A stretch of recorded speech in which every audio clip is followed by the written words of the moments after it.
346 करोड़ रुपए की बैंक धोखाधड़ी के मामले में प्रवर्तन निदेशालय ईडी ने 3 राज्यों दिल्ली, एनसीआर, तमिलनाडु और कर्नाटक में छापेमारी की है। यह मामला हरियाणा की गुरुग्राम स्थित हाइथ्रो पावर कॉर्पोरेशन लिमिटेड HPCL और इसके निदेशकों अमूल गबरानी और अजय कुमार बिश्नोई से जुड़ा हुआ है, जो फिलहाल दिवालियापन प्रक्रिया में है। यह जांच फरवरी 2025 में दर्ज सीबीआई प्राथमिकी से शुरू हुई, जिसमें आरोप है कि प्रमोटरों ने बैंक से लिए गए कर्ज की राशि को अपनी संबंधित कंपनियों में स्थानांतरित कर बैंकों को भारी नुकसान पहुंचाया। धोखाधड़ी की कुल राशि 346 करोड़ रुपए बताई गई, जिसमें पंजाब नेशनल बैंक से 168 करोड़, ICICI बैंक से 77.81 करोड़, कोटक महिंद्रा बैंक से 44.49 करोड़ और यूनियन बैंक से 55.71 करोड़ रुपए शामिल है। ईडी के गुरुग्राम जोनल ऑफिस ने दिल्ली में 5 प्रांगणों, चेन्नई में 3 और बेंगलुरु में 1 जगह की तलाशी ली। यह कंपनी पावर ट्रांसमिशन और डिस्ट्रीब्यूशन सेक्टर में विभिन्न प्रोजेक्ट्स पर काम करती थी। यह मामला मनी लॉन्ड्रिंग अधिनियम PMLA के तहत दर्ज है और जांच जारी है। दिल्ली में रोहित गोदारा गैंग के एक शूटर का पुलिस के साथ इनकाउंटर हुआ है।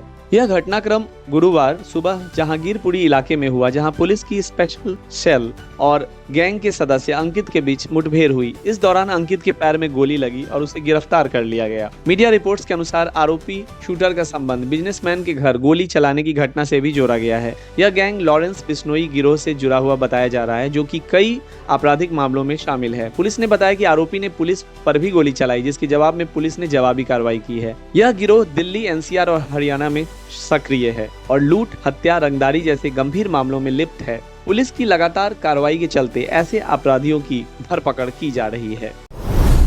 नेपाल से भारत के लिए पहली उड़ान बुधवार रात रवाना हुई, जिसमें 123 यात्री सवार थे।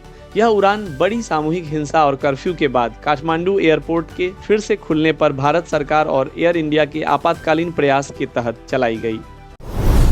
शाहरुख खान की चैरिटेबल संस्था मीर फाउंडेशन ने पंजाब की बाढ़ प्रभावित 1500 परिवारों को राहत पहुंचाई है। यह राहत कार्य अमृतसर, पटियाला, फाजिल्का और फिरोजपुर जिलों में स्थानीय NGOs के साथ मिलकर किया गया है।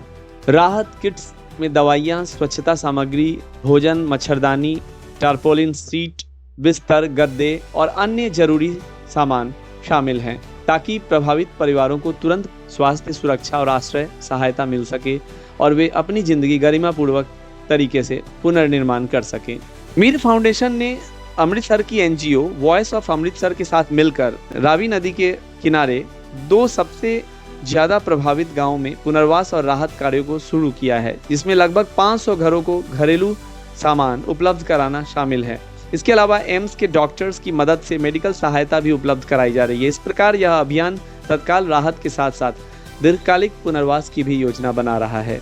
2025 की इस बाढ़ में पंजाब की कई मुख्य नदियां जैसे सतलज, व्यास, रावी और गंगा के उफान के कारण हजारों लोग विस्थापित हुए। यह पंजाब के लिए 1988 के बाद सबसे भयंकर बाढ़ मानी जा रही है।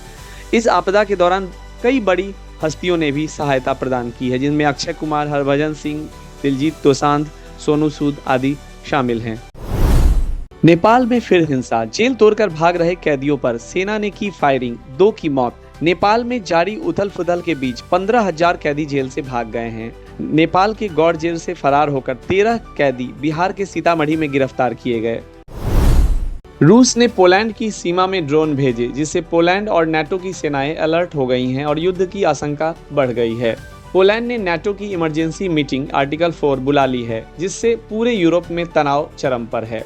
रूसी ड्रोन पोलैंड की सीमा में दाखिल होते ही पोलैंड ने पुष्टि की कि 19 रूसी ड्रोन ने उसकी हवाई सीमा का उल्लंघन किया।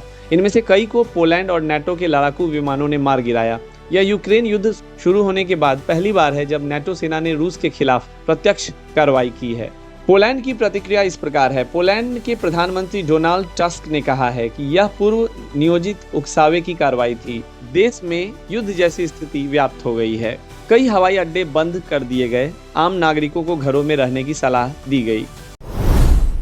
ट्रंप के करीबी और टर्निंग पॉइंट USA के सह संस्थापक चार्ली किर्क की गोली मारकर हत्या कर दी गई है। यह घटना बुधवार को अमेरिका के यूटा वैली यूनिवर्सिटी में एक डिबेट के दौरान हुई, जब वे छात्रों के साथ बाहरी यानी प्रूव मी रॉन्ग बहस कार्यक्रम में हिस्सा ले रहे थे। अचानक एक दूर से गोली चली जो चार्ली किर्क की गर्दन में लगी। उन्हें गंभीर हालत में अस्पताल ले जाया गया, जहां उनकी मौत हो गई। टर्निंग पॉइंट यूएसए युवा लोगों में कंजर्वेटिव विचारधारा फैलाने का काम करता है। चार्ली किर्क की हत्या के बाद ट्रंप ने राष्ट्रीय झंडों को आधा झुकाने का आदेश दिया। अरबपतियों की लिस्ट में अचानक बड़ा उलटफेर देखने को मिला है और एलन मस्क से दुनिया के सबसे अमीर इंसान का ताज छिन गया है। अब 81 साल के टेक टाइकून और ओरेकल के को फाउंडर लैरी एरिसन उन्हें पीछे छोड़ते हुए दुनिया के सबसे अमीर इंसान बन गए हैं। पवन सिंह और आकृति नेगी के बीच हाल ही में reality show rise and fall में एक वीडियो बहुत वायरल हुआ है, जिसमें आकृति नेगी ने पवन सिंह से कहा आई लव यू। यह वीडियो शो के एक टास्क के दौरान का है, जिसमें पवन सिंह आकृति की मदद कर रहे थे और टास्क पूरा होने पर आकृति ने अपने प्यार का इजहार किया। पवन सिंह ने इसका जवाब हल्के फुल्के और मस्ती भरे अंदाज में दिया, जिससे दोनों के बीच की बॉन्डिंग खुशनुमा दिखी। यह शो रूलर्स और वर्कर्स के बीच की टक्कर पर आधारित है, जहां पवन सिंह रूलर के रोल में है और आकृति वर्कर के रूप में। पवन सिंह ने आकृति को भोजपुरी फिल्म इंडस्ट्री में हीरोइन बनने का ऑफर भी दिया है, जिससे उनका प्रोफेशनल रिश्ता भी चर्चा में है। पवन सिंह की हालिया विवादास्पद स्थिति और आकृति के साथ इस दोस्ताना मोहब्बत भरे पल ने सोशल मीडिया पर खूब हलचल मचा दी है। फैंस इसे खूब पसंद कर रहे हैं और दोनों की जोड़ी की भी उम्मीद कर रहे हैं। भारत ने 27 गेंद में ही यूएई को 9 विकेट से हरा दिया है। एशिया कप में सूर्य कुमार की ब्रिगेड का विजयी आगाज। भारत ने एशिया कप 2025 के दूसरे मैच में यूएई को महज 27 गेंदों में 9 विकेट से हराकर शानदार विजयी शुरुआत की है। यह मुकाबला दुबई इंटरनेशनल स्टेडियम में खेला गया। टॉस जीतकर भारत ने पहले गेंदबाजी का फैसला लिया था और यूएई की टीम पहली पारी में महज 57 रन पर पूरी तरह आउट हो गई। कुलदीप यादव ने 4 और शिवम दुबे ने 3 विकेट लिए। भारतीय टीम ने 58 रनों के लक्ष्य को 4.3 ओवर में ही पूरा कर लिया। अभिषेक शर्मा ने 16 गेंद में 30 रन बनाए। शुभमन गिल ने नाबाद 9 गेंदों में 20 और कप्तान सूर्य कुमार यादव ने नाबाद 7 रन बनाकर टीम को जीत दिलाई। भारत ने इस मैच में संजू सैमसन, जितेश और रिंकू का इस्तेमाल नहीं किया। यूएई की शुरुआत अच्छी रही, लेकिन कुलदीप यादव और शिवम दुबे की गेंदबाजी ने पारी को जल्दी समाप्त कर दिया। भारत का अगला मैच 14 सितंबर को पाकिस्तान से होगा।